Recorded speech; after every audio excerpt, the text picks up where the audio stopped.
This is Mr. Bailey. Cabby. Yo, it's Man Jay. Tune in to 88.1 FM, Potato Salad Radio.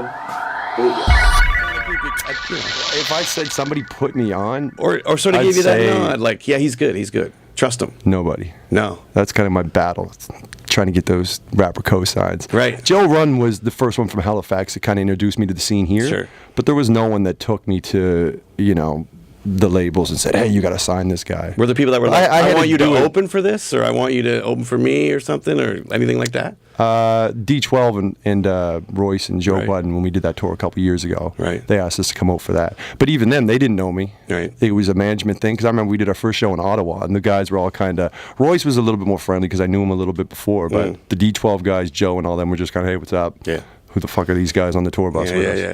And then we did our first show in Ottawa, and everybody's mood changed. We came off stage like, we didn't know, man. So Right, right. they were all super cool after that, and they took me to UK with them and over in Europe. But there was no one that brought me to a label and said, This guy, yeah. I had to, sell almost 50,000 records by myself in Canada before even Sony was like, hey, do you want to do a deal? And, half the artists they signed don't sell that on a major. So Yeah. you pretty much had to prove it by yourself to be like, okay, Right. we can invest in this because we know we're going to sell X amount of records already because you put that work in. So. Are there people, is it important for you now as a guy who could, give someone shine to do that? Trying to, yeah, but it's hard. Yeah. It's really, like, I've worked with a lot of artists, rappers, singers and stuff, Sure. and it really is more than a hobby. It's got to be, it's a lifestyle, you know what I mean? You can't be like, okay, yeah, I'll rap on Monday and Tuesday, and I'm going to go do this on Thursday and Friday, and on the weekends I'm busy with my friends or whatever. Like, you really got to wake up and go, what am I going to do? How can I do this farther? And yeah, I'm working with, like, this kid right now named Elijah from Elmsdale. He's a singer, sounds like Frank Ocean meets Chris Brown meets, I don't know what it is, but it's different. I'm producing it. My brother's writing like a lot of the music for it, like the lyrics and the actual songs, and so that's kind of a little thing we're doing right now. I did Rhea May's album, which she got her first single. She's amazing. She's killing it, right? Rhea's awesome, just as a person, a musician, whatever. Yeah, but everything. She's been, and she's another one that she called me, hey, can I pay for some studio time. She bought her own studio time. We made the record.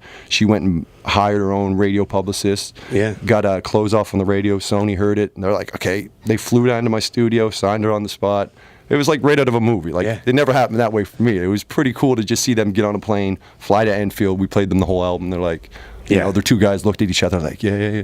Okay, we want to offer you a deal. They tried to act not like, oh my God, I'm drooling. Yeah. No, it was pretty surreal. And she's been on the road nonstop since, for the last year that's happened. And Damn. Yeah, and Close Off went gold like a month ago, and they're getting ready for the next single. So it's cool, to see something like that I only produce. That's not my own thing. Yeah. It was the first thing that I just produced that really took off. So Do you enjoy that as a exercise, like producing, where you're trying to make it sound different than Class? Like, totally, love it. It's not Class. I love it. Keep I yourself out of it, actually probably like it more now because just my own brand. I feel like that's too much of this, or I want to keep it more in that world. That doesn't work in the hip hop. Hip hop is critical as shit. So you know what I mean. There's so many rules that I try to. Some of them are just whatever. You don't even care. But some of them you're like, okay, I see why you should do this and that.